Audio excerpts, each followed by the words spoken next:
Hello and welcome to Lock Haven Senior Moment. I'm Mary Beth Truitt. I'm the marketing director at Lock Haven. I'm so glad that you could join us today. It is a beautiful autumn day, and I am out in the country of Macon. And I'm a lifelong resident of Macon, and it's always a delight for me to discover something new that I didn't know even existed in Macon. And that is the case today. I am here with Robert and Jeannie Lowry, and we are at the Silver Leaf Vineyard. Yes, there is a vineyard in Macon, and it just excites me to no end.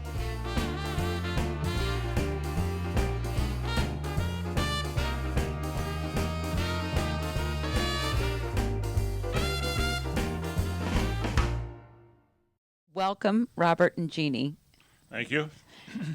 Thank you. Beautiful, beautiful grounds here, and I want to talk to you first before we get to about the vineyard and about the production and what you do here. I want to talk to you about you, Robert, and Jeannie.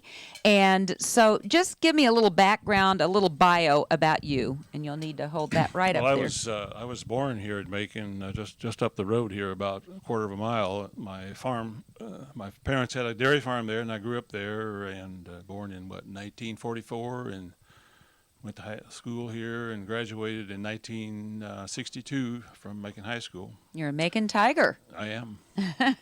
And then went on to the University of Missouri and got a degree in forestry. I studied forestry there for 4 years, and then got a master's degree there, and then went on to the University of Washington in Seattle and got a doctorate in forestry. So I'm a forester by training, but a farmer at heart sort of thing. Right, right. So that is actually, as far as with your background that way, I'm sure that has just given you the knowledge of what needed to be done to begin a vineyard. Yeah, they're living plants, and yeah, they're very similar. Yes. Right. Wonderful.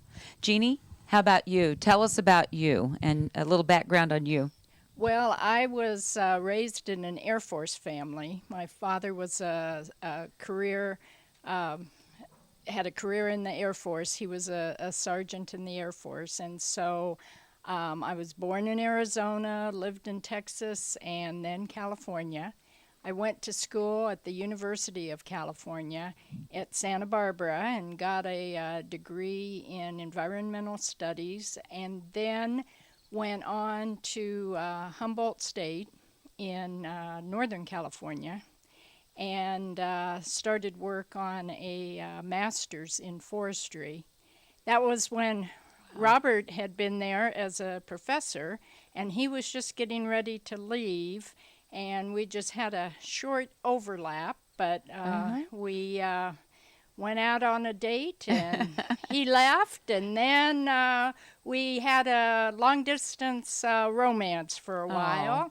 And after I finished my master's, then I got a job up in the state of Washington where he was, and we eventually got married. That is great. That's really wonderful. So environmental studies. And so yes. what does that encompass? What do you do with that? Well, that's probably why I went on to get a degree in forestry, because it was a broad study about the environment and the interaction of different ecosystems and plants and animals and humans and how we all fit together. And but I realized I wanted something a little more concrete and specific for a career, and so I got the degree in forestry and then spent my career in forestry. Yeah. Wonderful. Well, it's just interesting that both of you with such similar backgrounds, and you can kind of understand how this all came about with your love of nature and the environment. So that's really wonderful. Robert, tell us a little bit about the vineyard. Tell us about the land, the farm that you say was in your family. Just give us a little bit of history of that. Yes, the year that I left Humboldt State University is also the year that I purchased this farm, and this farm was pioneered by my great-grandfather in 1866, and had been in the family up until about 1965 or so, and it was sold out of the family, and then it was just an opportunity. It was next to my dad's place, and he was still here, and he looked after it for quite a while, and then it was something for me to do with, in those days a little bit of money went a long ways, and so, Right, right. so that's how I acquired the farm, and eventually we got to this point where after 36 years, 36 years with Weyerhaeuser Company, and then retired late in 2009, and had been thinking about, because we had the farm and we were going to perhaps come back here, and I had started in 2003 planting a few grapes here just to see what would happen, because I had always grown grapes in my backyard wherever I lived, and always had a few table grapes to eat, and I just kind of enjoyed it, and so. That's what I was going to ask you. So you just always really enjoyed raising grapes? Yeah, grapes, and I garden a lot too, and fruit trees. So anyway, the grapes seemed like it might be an opportunity, an interesting thing to do, and to get it large enough to make a commercial enterprise out of it. Right, So. right.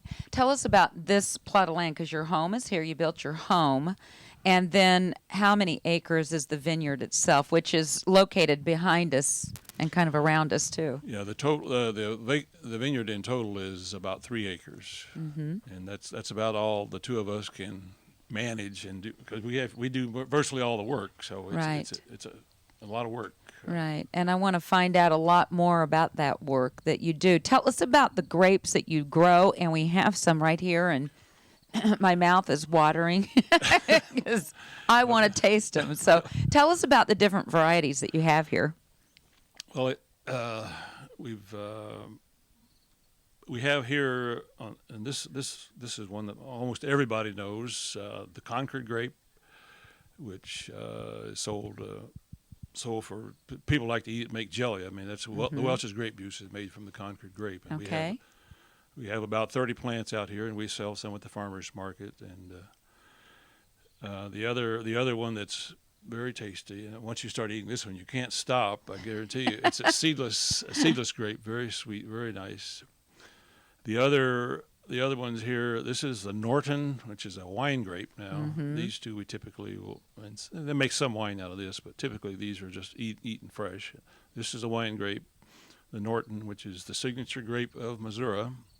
Okay. And then over here is a Noyer, which is a one that's doing quite well in Indiana and places like that. Now, is this a wine grape as well, then? It is, yes. So these are sweet yes. for eating. So can we taste? Yes. Okay. But you'll find, though, that the wine grapes are actually sweeter than the ones you eat. Oh, really? And Yes. so why is that? Well, to make wine, you want it to ferment to make alcohol, and the higher the sugar content, the get the alcohol up. So that's the Welch's grape juice. Yes. One. And it has seeds. I have one seed. Okay. It's about 16% sugar, That's okay. and this one is probably maybe 18% sugar. Because I know that a Norton is a very dry wine, very Can dry. be, yes. The one I guess that Yeah. I have just done a little taste test on. So, that's real sweet. Yeah, That's seedless. it's Reliance table grape. Very good. And then tell me again what this one is. Noyer. It's a French-American hybrid grape. How do you spell that? Noriet. Okay. And as you said, that's sweeter than the others. And they're very ripe. Very, very this good. one may be a little less sweet. This is the Norton, they're not is that quite, right? Yeah, that's Norton are the only ones that we haven't picked to date. The others are all history in terms of much in the vineyard. I should have gotten a little plate. I'm getting seeds. Sorry about that. Okay, we're outside. We're outside. Well, they're wonderful. So, how did you have a way that you determined which ones that you wanted? And, where do you get your plants like this? Do you order them in?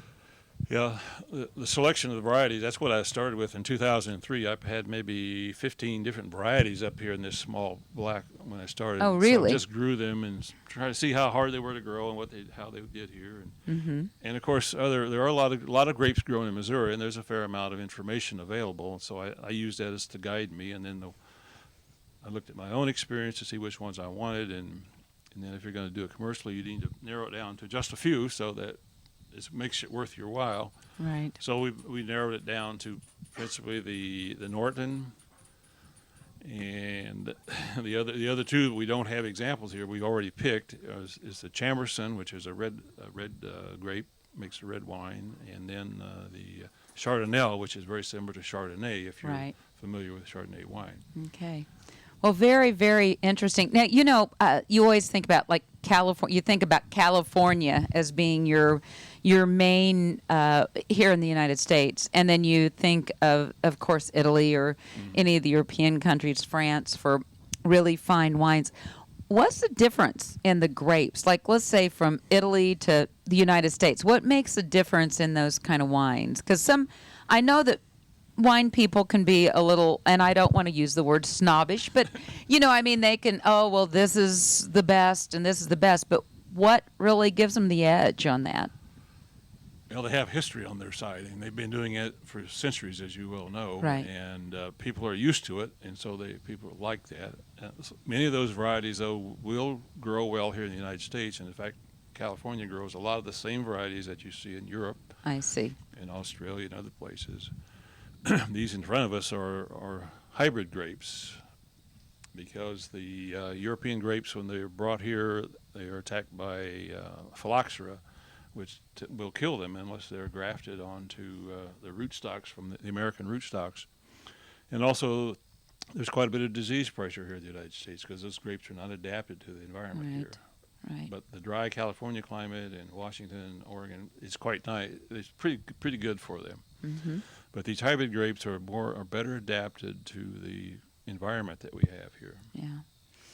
That's very interesting, and it's wonderful. Jeannie, did you have anything you wanted to add to that? Oh, I was going to say the humidity is a real factor here in the summer, and A good factor or a bad? a bad factor. Okay. Will lead to more diseases. Yes. I see. Okay. And also because we have such cold winters and then hot summers, that's different than what they have out in California, where it cools off more in the summer evenings, Right. and the winters are milder. Yeah. So that's another reason why we have to have a hybrid grape here. I see. Okay. Well, very interesting. I think we need to head out to the vineyard and take a look at the vines, and you can give me a little more information out there. Okay. We have one important member of this duo here. This is actually a trio. This is Victor, and he is very important to this wine production. So we wanted to introduce him too. The vine dog, yeah. Victor the Vine Dog. We are actually in the vineyard now, the Silverleaf Vineyard. And Robert, just tell us what we're looking at here, because it's not actually what I expected. I've never been in the middle of a vineyard. So tell us what we're seeing here. You're standing here in our second block. These were planted in spring of 2010, and these are Norton grapes. They have not yet been picked, and the netting that you see on them is to protect them from the birds, of which we saw quite a few when we Yes. walked out here. So, and you see the drip irrigation system is working. We're irrigating because it's been so dry this summer, and we'll probably pick these in about a week and a half, and then the netting comes off, and then we'll pick them and let them be on their way. How does this irrigation, I'm looking, how does this work? I mean, it's running along the bottom, but is it actually, it's like it's not even getting to where the root is, though. Well, when plants are this old, roots will be all over the place. I so see. You put every plant's got one drip spot, and so if it wants the water, it takes it from there. If it doesn't need it, it doesn't. I see. Okay. And you said that you hadn't picked yet this year on the Nortons, but how long does it take from the time that you plant the plants before they will produce and you do start picking? How many? Is it years? We wait till the second year, because the first year you can actually get fruit off of them, but we wait till the second year so the plants grow up, and we have them come along. We train them along these wires. We want them to fully fill out, make a big plant before you start producing fruit. So we took the first crop off at age 3 years in the field. Okay. And we are in full sun, so they need full sun Yes, to definitely. grow.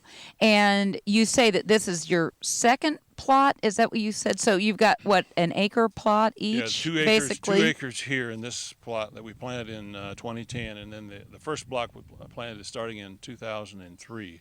And I it's see. about 1 acre. Okay. How much yield? I have no clue. You know, I know about soybeans and corn on yield per acre, but how much can you expect to get from your grapes? We'll, depending on the variety here, we'll get from 2 to 5 tons per acre. 2 to 5 tons. That's 4,000 to 10,000 pounds of grapes. Okay, so how many grapes does it take to make a bottle of wine? Good question. I'll have to get that number. It's available. I just don't have it on top of my Right. head unless No. we need. Well, it's a lot. It's a lot of grapes, no matter lot of what. wine. It's a lot of wine, a lot of grape juice. If you're drinking the Welch's grape juice, and I was going to ask you also. You said that they start producing at two. Well, they start producing right off. But do the grapes get better at the older that the plants get? I have no clue on this, so that's probably silly questions. But No, they tend to. That when they're young, they're just still struggling to establish themselves, and since they grow through the whole site here. But as they get older, the roots get deeper, the vines get bigger. They're just more robust, and they right.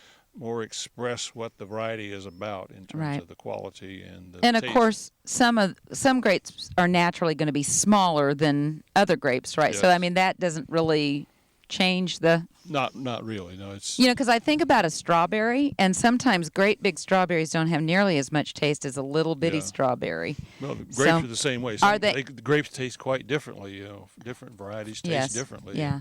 So And this. therefore, that's the wine tastes differently. Right. The table grapes taste differently, quite different. The Concord versus the Right. the seedless ones that we were eating Right. there in the house. Yeah. And then you said that I believe that West Winery here in Macon uses some of your grapes. Is that correct? That's right. Yes. Okay. And then are your grapes ever available for sale any other places? We have sold the Concords and the Reliance at the Southside Market in Macon, and also Mm-hmm. at the Kirksville Farmers Market. Okay. And Gene, some individuals have come and asked to. We've Just sold to buy some. you know, Yeah. a couple 100 pounds at a time. Yeah. Jeannie, I'm going to ask you a question. How many different kind of recipes can you use for grapes? This is totally off the cuff, very unprepared, but Well, you know, I've thought about making a pie out of them, but I have not tried. I have it. heard that you can. Yes, and I do need to try that. And then we can make grape jelly. Yes. And So do you juice. do all that? The grape jellies and the Yes. preserves and the Yes. Yes. We do grape jelly. Yeah, I've come out after we pick. And there are always a few left on it to come out and pick, a gallon of them and just make jelly out of them just to see what they taste like. They taste great. I mean, absolutely again, it's not quite like Welch's grape jelly, but it's still, you can tell it's a grape jelly.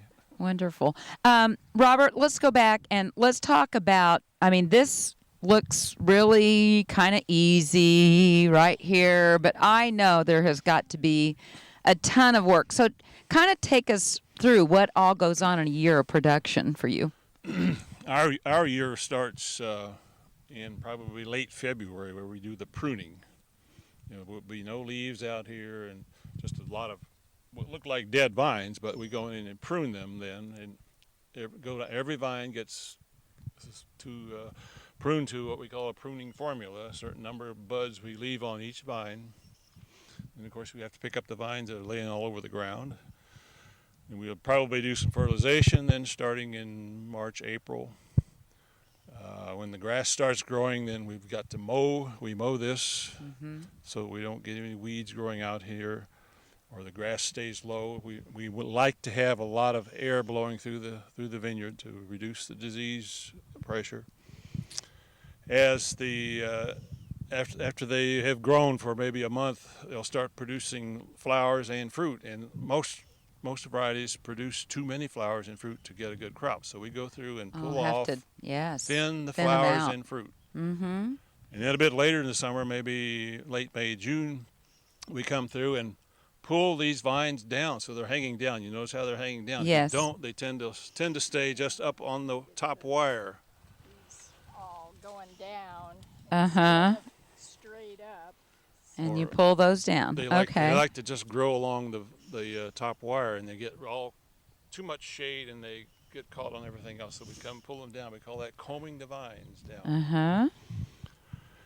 And what else do we do in the summertime? Well, you have to keep mowing. Yeah, that goes on. Seems to go on forever, it seems like. Go ahead. And then we, once they begin to ripen, then we come out and check about once a week. We check the sugar content, because that's Chris, the West Winery. They like to buy them, based on when the sugar content gets where it needs to be in the ripeness. We taste them, look at the seeds, and then make the decision as to when we're going to pick. And the nets here, those have to be put on as soon as the grapes begin to get ripe. The birds will start eating. Oh, yeah. So we put nets on the whole 3 acres. And of course, before you can pick, you have to take the nets off. So there's some more Work. How many people do you is it just you and Jeannie doing this? We do have one high school girl who has helped us the last couple of years, Joanne Sweeter. You may know she's a very good worker, and she's helped us a lot out here during the summertime when she's not in high school. And then the picking, we get quite a few people involved in that, because you need to pick them pretty quickly. You can't wait. In a few hours, you like. So you put a little crew together for Yes, your we picking crew. Okay. Yeah, mostly friends and neighbors. Yes. And then Robert's nephew, Greg Lowry, who's really good on the tractor, drives and picks up all the bends and does that work. Great. So and then once we get the picking done, then we can relax until February generally. Right. So is the main picking months August and September? Is It's that probably August, September. basically is it? And so when do you think you'll be picking these Nortons? In about 10 days is Okay. what we're planning. So they're very, very close to being Yeah, they picked. are. Yeah. All right. Well, this is just wonderful. Anything else you want to add about grape production or anything like that before we sign off here? Well, it's just enjoyable to be out here in the vineyard. Yes. And so we've, it's our retirement job, but we love it. And I think that's so important, and it's one of the things that this show, A Senior Moment, really tries to foster in people, is to keep busy. If you've had a lifelong hobby that you just couldn't even get to whenever you were working, because when you're working and everything that comes along with that, you sometimes don't have the time to enjoy it. So it's really a great enjoyment. So we want to encourage everybody watching that if you've got a hobby that you've put on a back shelf, get it out and get busy with it. Maybe not quite as big as this. I don't know. This is quite the hobby, but we certainly appreciate that. I want to thank you guys for joining us today, and we want to thank all of our viewers out there for tuning in, and we will see you the next time we have a Senior Moment.